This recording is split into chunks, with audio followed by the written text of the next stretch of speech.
Muy buenos días, bienvenidos al podcast de Diviso Bolsa. Les saluda Fernando Jacay, analista en la mesa de trading. En esta oportunidad revisaremos el desempeño bursátil de la semana previa y los principales eventos que nos esperan para los siguientes días. Mercados. Wall Street cerró una semana mixta pendiente del confinamiento en Europa y el aumento de casos de COVID en los Estados Unidos. Las acciones globales cerraron la última semana con resultados mixtos. La jornada estuvo marcada por la presentación de los datos de ventas minoristas y desempleo en los Estados Unidos, así como el avance del paquete de gasto social de 1.7 billones de dólares impulsado por el presidente Joe Biden. En este contexto, el S&P 500 registró un aumento semanal de 0.32%, mientras tanto, el índice Dow Jones cayó 1.38% y el Nasdaq subió en 2.31%. Más temprano, los principales mercados europeos retrocedían con el índice Stoxx Euro 600 bajando un 0.14% debido al aumento del temor ante los nuevos casos de COVID-19 y las nuevas restricciones impuestas en Alemania y Austria. En el plano local, el índice selectivo de la Bolsa de Valores de Lima registró una caída semanal de 3%. Pese a esto, los sectores minería e industrial tuvieron buenos avances. Destacaron las acciones de Minsur S.A. con una subida de 21.07%, Corporación Aceros Arequipa con 18.33%, Río 2 Limited con 9.10% y Empresa Siderúrgica del Perú con un alza de 9.03%. Esta mañana, los futuros de los principales índices de Estados Unidos presentan cotizaciones en territorios mixtos, con el Dow Jones bajando un 0.75%. La atención de los inversores estará centrada en el dato del PMI manufacturero del mes de noviembre, la lectura del PBI del tercer trimestre y la publicación de las actas de la última reunión de la Fed, donde se anunció, entre otras medidas, el inicio de la retirada progresiva de los estímulos monetarios. Por otro lado, los mercados europeos cotizan en negativo durante la jornada de hoy, a la espera de los datos del PBI alemán del tercer trimestre. El IBEX español bajó un 0.14%, mientras que el índice Stoxx Euro 600 del DAX alemán retrocedieron un 0.18% y 0.34% respectivamente. En cuanto a los commodities, el precio del petróleo baja 0.40% hasta los $75.62 por barril.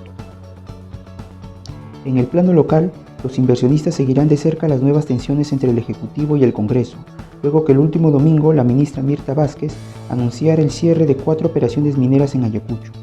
A través de un comunicado publicado vía Twitter, 12 cámaras de comercio e inversión binacionales, entre las que se encuentran la Cámara de Comercio Canadá-Perú, la Cámara de Comercio Peruano-China y la Cámara de Comercio Suiza, entre otras, expresaron su preocupación ante el anuncio, indicando que el cierre le costaría al Estado $12 millones al mes en impuestos, perjudicando así la recuperación económica.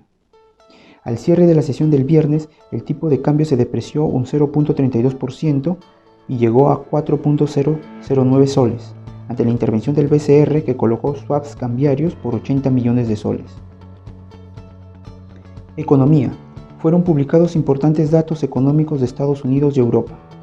En lo que se refiere a datos económicos, durante la última semana se publicó en Estados Unidos el dato de ventas minoristas del mes de octubre, que registró un aumento de 1.7%, mostrando que la recuperación del consumo continúa a pesar de la subida de la inflación. De igual manera, la temporada de resultados trimestrales ha dejado unas cifras positivas, precisamente en importantes firmas del sector minorista como los grandes almacenes Macy, cuya cotización se disparó un 20% por sus beneficios y previsiones. Por otro lado, el nivel de desempleo en los Estados Unidos continúa descendiendo, con el nuevo dato semanal de las solicitudes de desempleo en 268.000, su nivel más bajo desde que comenzó la pandemia. Finalmente, los inversores norteamericanos observan con inquietud el repunte de la COVID-19 en Europa, por lo que han apostado por las acciones de los principales fabricantes de vacunas, Pfizer y Moderna, ante la aprobación de su tercera dosis para la población adulta en los Estados Unidos. Por el contrario, los analistas señalan la reacción negativa que han tenido las aerolíneas y otras empresas relacionadas con el turismo que habían prosperado desde que Estados Unidos abrió sus fronteras a principios de mes. Commodities. El precio del petróleo intermedio de Texas cerró el pasado viernes con una caída del 3.7% y se situó en $76.10 en su cuarta semana consecutiva a la baja. De igual manera, el precio del barril de petróleo Brent para entrega en enero terminó el pasado viernes en el mercado de futuros de Londres en $78.89, un 2.08% menos que en la sesión anterior. Los analistas consideran que esta tendencia del crudo, detectada durante las últimas semanas, está influida por parte debido a la advertencia de un posible exceso de suministros para el 2022, así como también del temor a una recaída de la pandemia en Europa que puede desatar un golpe a la previsión de la demanda en el corto plazo. Por otro lado, los futuros del oro para entrega en diciembre cotizaban a $1.864 la onza Troy, subiendo en un 0.16%. La plata para entrega en diciembre se elevó un 0.17%, mientras que el cobre para entrega en diciembre se elevó un 1.34%. Local. A nivel local se publicó el dato correspondiente al PBI del tercer trimestre del año, el cual registró un crecimiento de 11.4% respecto a su similar del 2020 y un crecimiento del 1.6% respecto al 2019 antes de la pandemia. Según informó el Banco Central de Reserva, este resultado fue impulsado por la reanudación de la mayoría de las actividades y la flexibilización de las diferentes medidas de control sanitario. Adicionalmente, la incertidumbre volvió a apoderarse de los inversionistas debido a las nuevas tensiones entre el Ejecutivo y el Congreso. Después de la renuncia de Walter Ayala al Ministerio de Defensa, los cuestionamientos al Ejecutivo se centraron en el Ministro de Educación, Carlos Gallardo, por irregularidades en la aplicación de la Prueba Única Nacional para el concurso de nombramiento 2021. Legisladores de varias bancadas indicaron que apoyarán una interpelación contra el funcionario.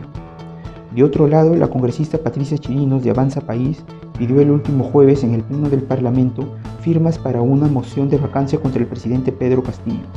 Esto a pesar de que la presidenta del Congreso, María del Carmen Alba, descartó esta iniciativa durante su presentación en el Foro Empresarial CADE 2021. Calendario económico. Esta semana los inversionistas estarán pendientes a los datos económicos y empresariales de Estados Unidos y la zona euro. El martes se publicará el dato del PMI de noviembre en los Estados Unidos, en tanto que el miércoles se conocerá el dato correspondiente al PBI y el consumo personal del tercer trimestre. También se conocerá la confianza del consumidor de la Universidad de Michigan. Del lado de Europa, este martes conoceremos los datos del PMI del tercer trimestre, el PMI manufacturero de noviembre y la encuesta IFO de confianza empresarial en Alemania. También conoceremos los datos del PMI manufacturero y de servicios de la zona euro correspondientes al mes de noviembre. Finalmente, los días jueves y viernes tendremos la comparecencia de la presidenta del Banco Central Europeo, Christine Lagarde. Eventos corporativos en Perú. Con relación a los principales eventos corporativos locales, el lunes 22 de noviembre tenemos la entrega de dividendos del grupo BBL, acciones comunes tipo A y B, las cuales recibirán dividendos de 0.018 soles y 0.019 soles respectivamente. El martes 23 de noviembre tenemos la entrega de dividendos de Southern Copper Corporation por un monto de $1. Finalmente, el miércoles 24 de noviembre tenemos la entrega de dividendos correspondientes a Enel Generación Perú y Enel Distribución Perú por montos de 0.05 soles y 0.018 soles respectivamente. Este fue el resumen semanal de mercado. Síganos en nuestras redes sociales para más información, porque con Diviso, las altas finanzas dejaron de ser para pocos.